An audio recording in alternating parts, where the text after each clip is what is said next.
हम दूसरा क्रंथियो अध्याय 5 से शुरू करेंगे और मैं चाहता हूं कि आप सब मेरे साथ अपनी बाइबल को खोलिए। हम कुछ बहुत ही जरूरी बातों पर नजर डालेंगे जिन्हें मैं सोचता हूं कि आपको बड़े ध्यान से सुनना चाहिए। दूसरा क्रंथियो अध्याय 5।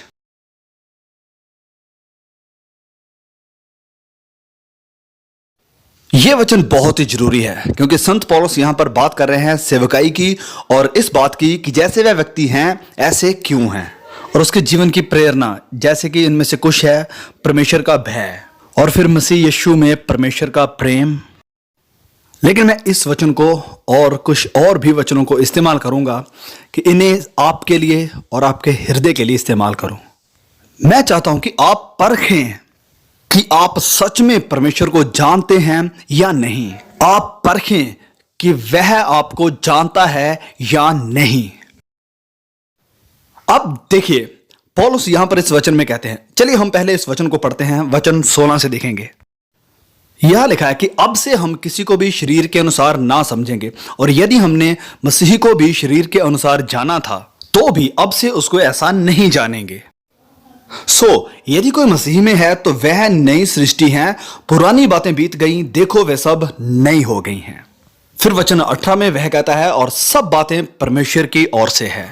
देखिए, अगर मैं यहां पर आकर आपको शारीरिक तौर पर देखूं और आपको रीजन और तर्क के अनुसार देखूं तो हो सकता है मैं कुछ ऐसी बातें आपके बारे में सोचूं जो शायद गलत हैं। क्यों? क्योंकि जैसे मैंने पहले बताया जब मैं स्टेज के ऊपर आया कि मैं इस स्कूल का बहुत आदर करता हूं, और मुझे नहीं लगता कि किसी और यूनिवर्सिटी में जाकर आप ऐसे सुसमाचार की सच्चाई को जान पाएंगे जो आप यहां पर रहते हुए सीख रहे हैं। अब ये सब दिमाग में रखते हुए हो सकता है कि आप सोचें कि मैं यहां पर आऊंगा और यहां पर मसीही लोगों को संदेश दूंगा।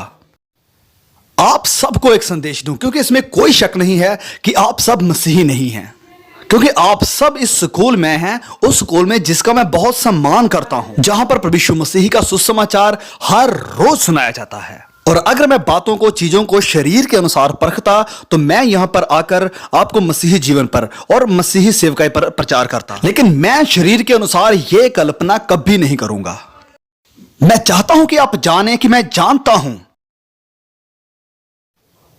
भले ही आप अमेरिका के या पूरी दुनिया के सबसे बेस्ट उत्तम बाइबल स्कूल में हो सकते हैं, लेकिन आप में से बहुत से ऐसे लोग हैं जो मेरी आवाज को सुन रहे हैं, जिन्होंने सुसमाचार को बार बार सुना है, लेकिन आपका हृदय अभी तक भी इसकी तरफ नहीं मुड़ा है। आप परमेश्वर को नहीं जानते हैं और परमेश्वर भी आपको नहीं जानते हैं। देखिए, ये एक बहुत ही बड़ी आशीष है कि हम लगातार सुसमाचार प्रचार को सुनते रहें, लेकिन इसका एक बहुत भयानक खतरा भी है। मैं अपने बच्चों को डिसाइपल करता हूं। सप्ताह में 4 या 5 बार मैं अपने बच्चों के साथ वचनों में जाता हूं। अपनी जिंदगी के कुछ ही सालों में उन्होंने परमेश्वर का वचन इतना सुन लिया है कि जितना मैं अपने 30 साल होने तक भी नहीं सुन पाया था। मैं उन्हें याद दिलाता हूं वचनों का इस्तेमाल करते हुए कि उनके लिए कितने सौभाग्य की बात है अपने पिता से ये सब बातें सीखना, और साथ में ये कितनी बड़ी जिम्मेदारी भी है। तो वो कौन सी बात है जो हमारे विश्वास के दावे की पुष्टि करती है?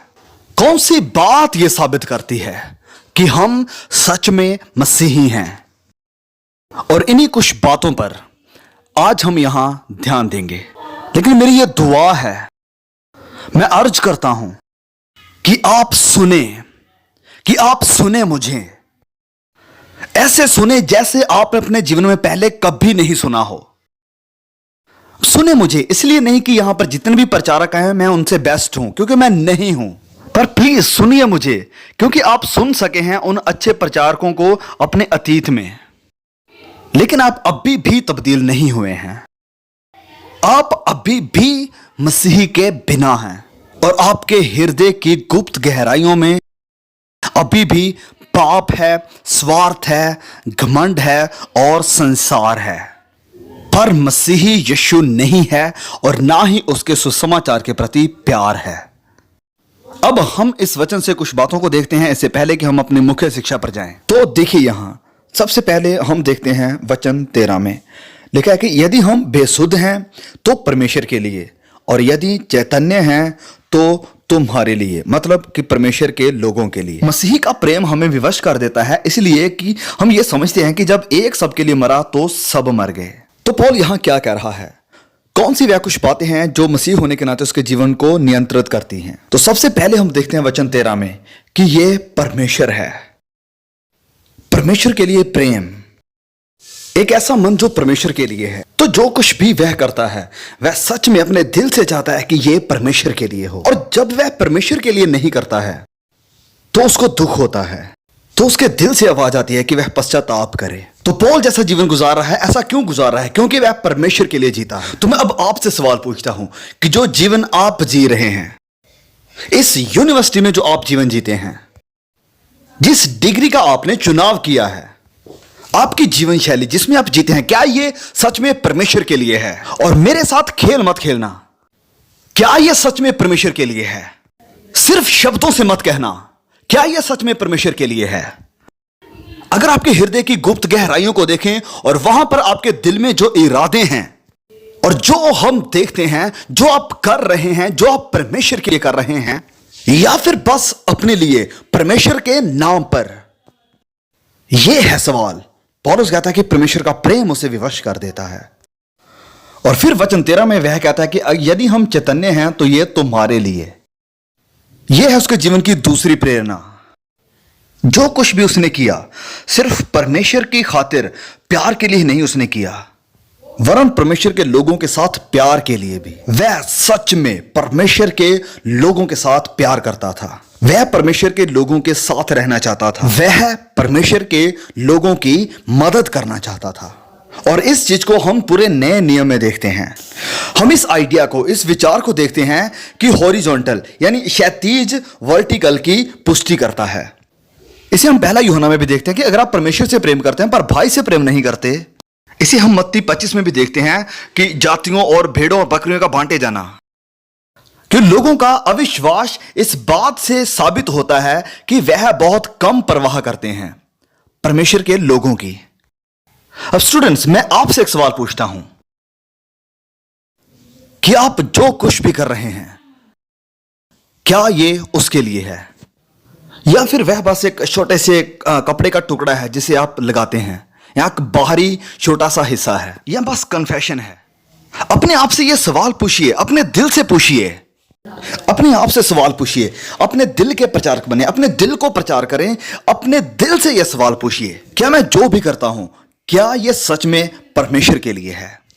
आप में से कुछ लोग बहुत गलत हैं, आप में से कुछ लोग जो गुनाह में जकड़े हुए हैं, और आप में से कुछ लोग जो शारीरिक और संसारिक जीवन गुजारते हैं। आपको कहना पड़ेगा कि नहीं, कि मैं एक संसारिक जीवन गुजार रहा हूं सिय्योन के बीच में रहते हुए, उस जगह के माध्यम में जहां सुसमाचार का प्रचार रोज किया जाता है। मैं शारीरिक जीवन गुजारता हूं, मेरा जीवन पूरा शारीरिक है, मैं इसे पानी की तरह पीता हूं। इस बिल्डिंग में आने से पहले मैं शारीरिक विचार सोच रहा था, यह बिल्डिंग छोड़ने के बाद भी मेरे विचार ऐसे ही रहेंगे और यह दिन भी बाकी दिनों के जैसे ही है। मैं आपको दुख पहुंचाने की कोशिश कर रहा हूं, इस बात को जान लें, लेकिन आपकी मदद करने के लिए मैं आपको दुख पहुंचा रहा हूं। सोचें, विचार करें, परखें, जो आप करते हैं क्या यह परमेश्वर के लिए है? जो आप करते हैं क्या यह परमेश्वर के लोगों के साथ और परमेश्वर के साथ प्यार के लिए है? फिर वह आगे बढ़ता है और कहता है वचन 17 कि यदि कोई मसीही में है। अब यहां पर ध्यान दीजिए इस बयान के इंक्लूसिव नेचर के ऊपर। वह यह नहीं कह रहा कि अगर कुछ लोग मसीही में हैं, वह यह नहीं कह रहा है कि मसीही के दायरे में या मसीही के क्षेत्र में कई अलग अलग डिग्रीज हैं। वह यह भी नहीं कह रहा है कि ये सारे संसारिक लोग जो मसीही में हैं असल में क्रिश्चियन हैं, और उनमें से बस ये कुछ ही लोग हैं जो असल में मसीही में हैं और वे जानते हैं कि असल मसीहत है क्या, और वह परमेश्वर के साथ चल रहे हैं। बाकी ऐसे नहीं है पर वह मसीही है। लेकिन पौल ये बातें नहीं कह रहा है। यहां पर वह कह रहा है कि यदि कोई मसीही में है, मसीही में, दूसरे शब्दों में कहें कि अगर कोई क्रिश्चियन है, मतलब यदि किसी ने उद्धार पाया है, वह नई सृष्टि है। क्या आप नई सृष्टि हैं? यहां पर हम जीवन शैली से भी परे जा रहे हैं। यहां हम विश्वास के दावे से भी परे जा रहे हैं। और हम क्या कर रहे हैं? ऑन्टोलॉजी। हम गहराई में जा रहे हैं। हम बात कर रहे हैं आपके बारे में, आपके हृदय की अंदरूनी गुप्त बातों के बारे में। क्या आप नई सृष्टि हैं? नई इच्छाओं के साथ क्या आप हैं? पौल के खतों में हम एक आइडिया को पढ़ते हैं। वो रोमियो में भी है, इफिसियों में भी है, कुलुसियों में भी है। और वो आइडिया है कि मसीह को पहन लो, संसार को उतार दो और मसीह को पहन लो। Dress yourself in Christ. ये बिल्कुल सही है, बाइबल पर आधारित है। लेकिन पौलुस यहां पर उस व्यक्ति के संदर्भ यानी कॉन्टेक्स्ट में बात कर रहा है जो अंदर से रेडिकली पूरी तरह बदल चुका है। तो मसीहत सिर्फ आचार विचार यानी एथिक्स के बारे में ही नहीं है। मसीहत सिर्फ ये नहीं है कि आप एक किताब को उठाते हैं और उसमें से सिद्धांतों को देखते हैं उनके अनुसार जीने के लिए, और फिर आप अपने को तोड़ते हैं उन सिद्धांतों के अनुसार जीने के लिए। यह मसीहत नहीं है। मसीहत बहुत शक्तिशाली है। जीवन परिवर्तन बहुत शक्तिशाली है कि अगर किसी व्यक्ति का जीवन परिवर्तन होता है और बाइबल का एक भी सिद्धांत उसके पास नहीं है, फिर भी वह एक अलग जीवन जीना शुरू कर देगा। आप कहेंगे कि क्या आप इसे साबित कर सकते हैं? तो हां, हर रोज ये पूरे संसार में साबित हो रहा है। जहां लोग मसीह के लिए मर रहे हैं और उनके पास पूरा नया नियम भी नहीं है। हां, हमें बाइबल की जरूरत है, अपना मन नया करने की जरूरत है, मसीह को पहनने की जरूरत है, यह सब। लेकिन जब तक अंदर से आप नई सृष्टि नहीं बने हैं तो आप बस एक मजहब में फंसे हुए हैं। यह सब बस नियमों का पालन है, फरीसियों के जैसे। आज कलीसियों में प्रॉब्लम यह है कि आपको फरीसी बनने की भी जरूरत नहीं है, आप फिर भी चर्च का मेंबर बन सकते हैं। आप मसीह का दावा कर सकते हैं लेकिन धार्मिकता की नकल करने की भी कोई जरूरत नहीं। आप मसीह का दावा कर सकते हैं और शैतान की तरह रह सकते हैं लेकिन फिर भी आप चर्च में हैं। इट्स ओके, क्योंकि हमारा सुसमाचार, हमारा प्रचार और हमारी थियोलॉजी बहुत गलत है। लेकिन आपने मसीह के बारे में ऐसे नहीं सीखा इस जगह पर। लेकिन आप जानते हैं, आपको सिखाया गया है कि अगर कोई मसीह में है तो वह नई सृष्टि है। क्या आप नई सृष्टि हैं? क्या आपको याद है कि आपका पहला जीवन कैसा था? क्या आपको याद है जिस पल आपके जीवन में बदलाव आया था?